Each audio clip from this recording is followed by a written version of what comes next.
This past Sunday, Westworld aired its Season 3 finale, and from what I've gathered so far, it's been to mixed receptions.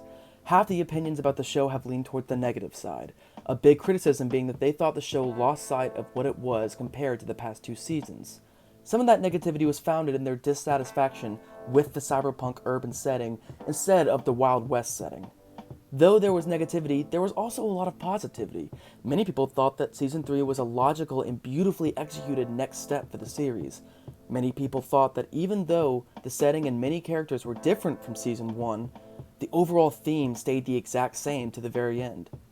In this video, I want to talk about my overall thoughts about Westworld Season 3.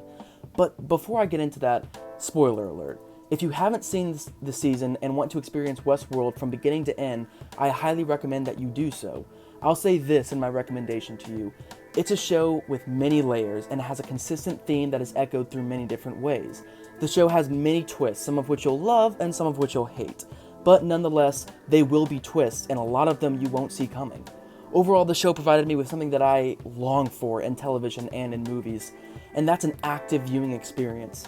No scene is left really without any kind of reason or purpose, and every piece of dialogue needs to be dissected carefully. Half the fun of this show is figuring out what the hell is going on, because the show certainly doesn't hold your hand. With that being said, let's get into Westworld Season 3 and begin with the easy part, what I didn't like about the new season.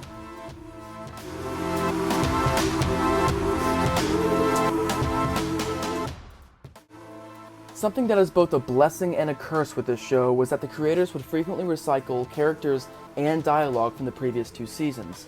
Usually I enjoyed this as it brought a lot of character arcs full circle and gave certain scenes more emotional depth. However, a lot of the time, things they brought back didn't exactly land for me. The big one being William, aka the Man in Black, who I saw as a wasted opportunity. When they introduced William back into Season 3, he was going a bit insane since he was doubting his reality and was starting to teeter on the idea that he may or may not be a host himself. When Charlotte Hale Delores, or Halores as we'll refer to her from now on, uses William's budding insanity against him, she throws him into a psychiatric facility. From there, William ends up reconciling with his sins and is broken out by Bernard and Stubbs. From here, William escapes and sets off on a newly discovered mission. He wants to save the world by killing all the hosts he's essentially responsible for creating in the first place. Cool, awesome, I respect that. Except he has no real part to play in the season's finale showdown, and he only really appears in the post-credits scene. You know which one I'm talking about. The one where Halores has her newly created William host slit the real William's throat. I didn't like that. I was personally hoping the Man in Black would have some sort of redemption arc through this season, when in reality, we only really saw him decide he's going to end up being the good guy in the last two episodes, and then he ended up just getting murked by Halores. Great. Now maybe he'll come back in some way next season and have a bigger role, but he still felt like a wasted opportunity for Season 3.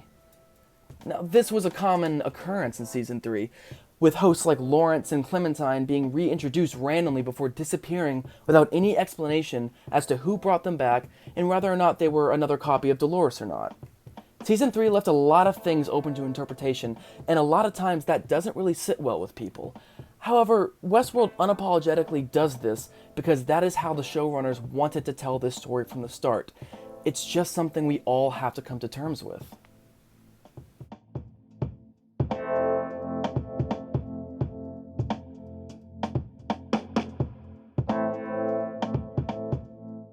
Now for what I liked about Season 3. The main thing I really liked about this season was the theme that I mentioned at the beginning of the video. That theme being the idea of free will. This season was the logical next step for the series. The first season was about the hosts realizing they didn't have free will as they slowly began to gain consciousness. From there, Season 2 dealt with the hosts breaking from their loops and retaliating against their code, and focused on what Westworld actually was, and that being a secret research project that spied on every guest that ever entered and had their data stored.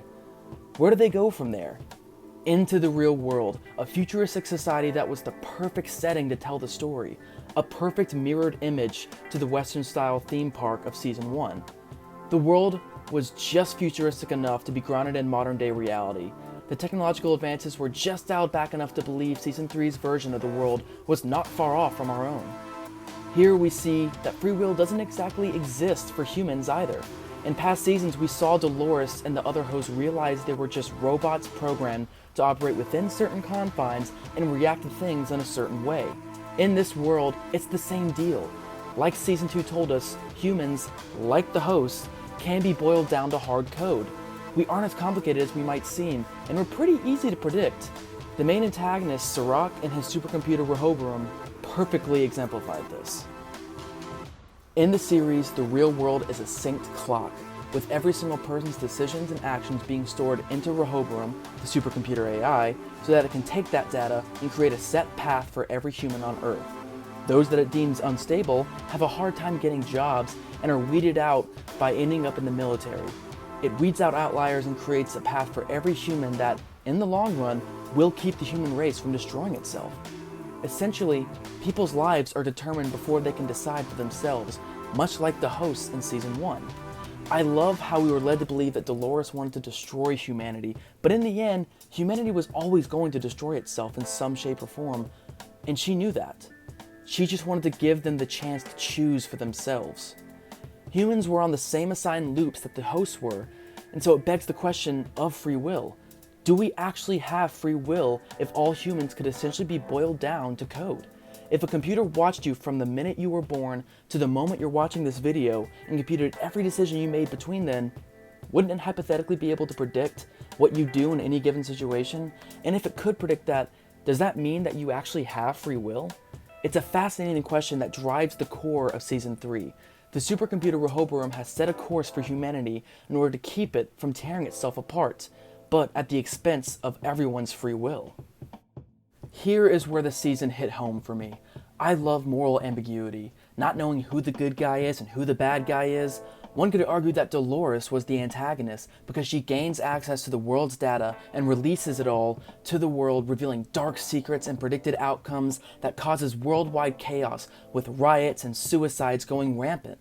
However, she does this to give humanity a chance to chart its own course instead of what a supercomputer AI gives it. But you could say that Sirach is the antagonist because he built the AI that knows everything about everyone and uses it to control the world and its outcomes. It seems evil, but Sirach and Rehoboam can be boiled down to one motive. They want to save the human race. The long game for mankind is what they're concerned about, and they're willing to get their hands dirty to ensure humanity doesn't end up destroying itself. Who's right and who's wrong? And that's up to the audience to decide, and I love it when a show can adequately do that. Now, there are other things that I enjoyed about the season too.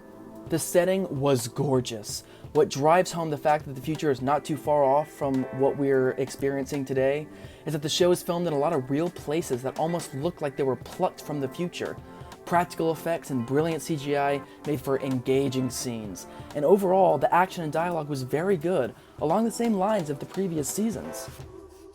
A lot of people complained that the story was too linear, with not many twists. Yet those same people complained about Season 2 and how it was too complex and not linear enough. So, which is it? I personally think this season did exactly what needed to be done for the series, which is put up a mirror to our idea of what Westworld is and show us that in some ways, today's society is a lot like the original Westworld theme park. We are all on loops because of our personalities, and our brains can be simplified down to code just like a robot can. Our phones and computers track our every purchase and text and stores it somewhere, so how free are we really? That's what good science fiction is for, showing real-world problems through a futuristic lens. What would really happen if we kept on the path that we're on, and what can we do about it? Overall, I loved Season 3 of Westworld. While it has its flaws, it was the perfect direction to take the series, and I gotta respect it for that.